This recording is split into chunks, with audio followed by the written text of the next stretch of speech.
Magandang araw po sa inyo lahat mga tol. Welcome back to my YouTube channel. Junbel Larial po. Bagong upload, bagong crossbreed. So ang crossbreed natin ngayon mga tol ay tatlong Rhode Island Red at saka tandang na Lier. So ang tandang na yan mga tol ay, ang strain po ng tandang na yan mga tol ay Isa White. So ayan mga tol, yang tandang na yan mga tol ay dati mga tol, hindi po yan ganyan ang kanyang hitsura. Malaki po ang kanyang palong. Tinanggalan ko po yun ng palong mga tol. Nang sa ganon po ay hindi po disturbo sa kanyang pagkain. At parang mabigat pa kasi ang palong niya mga tol. At payat ang kanyang katawan. Kasi ang parang ang nutrients po ay parang napupunta lang po sa palong. So kaya ko tinanggalan mga tol. So ang edad ng tandang ngayon mga tol ay nasa 40 weeks. So dito naman sa babae mga tol na Rhode Island Red, itong dalawa mga tol ay hindi po ito pure na Rhode Island Red. Ito mga tol hindi yan pure kasi po ang palong mga tol ay maliit.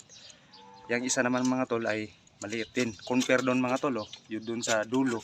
Mga tol ay ipapakita ko sa inyo ang natural niya na appearance mga tol nung hindi ko pa siya tinanggalan ng palong. Kasi mga tol may kapatid yan dito na isa pa. Ganyan yan siya dati mga tol. Tingnan nyo mga tol ang palong mga tol.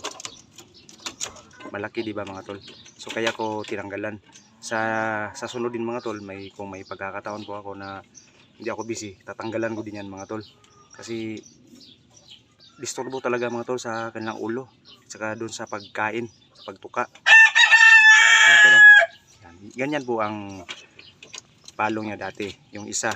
So ano to sila mga tol, nabili ko po yan mga tol ng isang piraso, 100 sa poultry mga tol. Kasi hindi po yan pinapaitlog at inilipat sa kids para paitlogin kasi reject na yan mga tol. Yan mga tol, ang itlog na po to sila.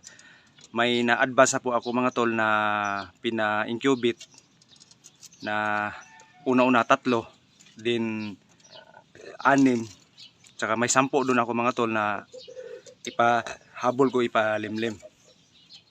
So ipapakita ko sa inyo mga tol ang kanilang itlog.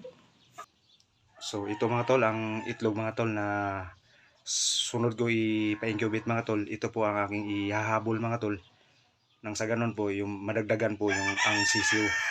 So ito mga tol, itong hindi gaano brown eggs mga tol, itong 3 itlog po ito sa isa na hindi pure na Rhode Island, na cross lang na Rhode Island. Kasi mga tol, yung isa doon hindi pa siya masyado nangingitlog kasi parang maila pa sa lalaki, hindi pa magpasampa. So 3 mga tol. Din itong siya mga tol, ito po ang itlog sa pure na Rhode Island. Ito mga tol. Kung mapapansin din mga tol na brown siya. Atin na po itong ipa-incubate mga tol. So after 21 days mga tol, ito na ang pina-incubate na pinahabol ko mga tol. Sa 12 na piraso mga tol ay ang napisa ay 7 lang po. So ayan. Bali ang pure na Rhode Island dito mga tol, ang napisa mga tol, bilangin natin kung ilan. 1, 2, 3, 4, 5, 5 mga tol. Yung hindi naman pure mga tol kasi 3 lang yun 3 lang yun ang itlog sa hindi pure na Rhode Island. So 2 lang na napisa mga tol. So ito mga tol ipapakita ko sa inyo mga tol ang 2 batch na pina-incubate ko mga tol. Kasi mga tol, yung una ko pina-incubate ay 3 piraso and then 7. Ang napisa po sa 7 ay 6. So ayan mga tol, siyam yan lahat sila mga tol. Yan, kita nyo mga tol, siyam yan lahat sila. So idagdag natin tong 7 mga tol para magiging 16 na sila na piraso. 16 na sila na piraso mga tol. So ito na mga kapatid ninyo. Ito mga tol, halo lang natin siya mga tol. Pwede niyo ito ihalo mga tol kasi maliit naman yan sila.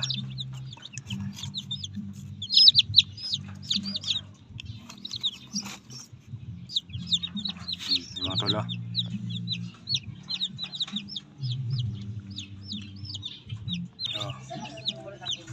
Ayan mga tol oh.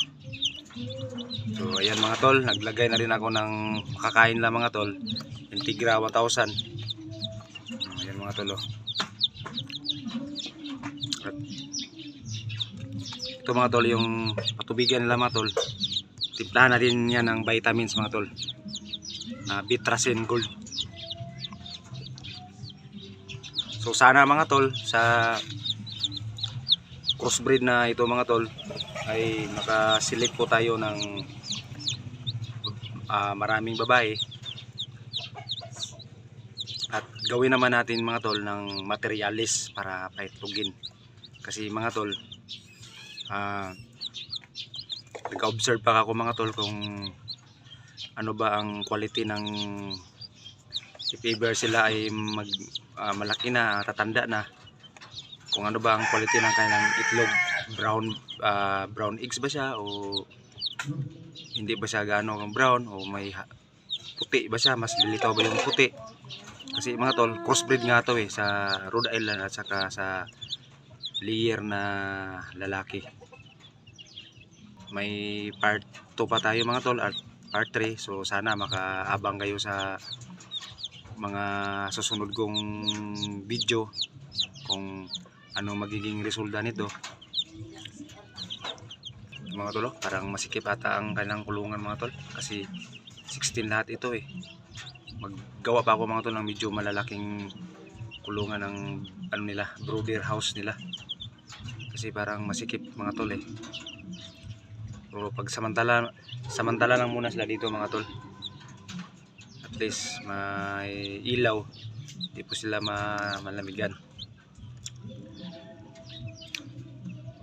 At gagawa ako ng logbook nito mga tol para malaman natin kung ilang weeks na, para malaman din natin kung yung pakain natin, yung feedings natin, malaman natin kung ilang nagasto natin. So gagawa ako ng logbook mga tol. So mga tol, hanggang dito lang muna tayo sa ating crossbreed na layer na tandang at saka sa Rhode Island Red. Abangan nyo mga tol, may part 2 pa to at part 3. So hanggang dito lang mga tol. Maraming salamat po sa iyong panonood. Bye!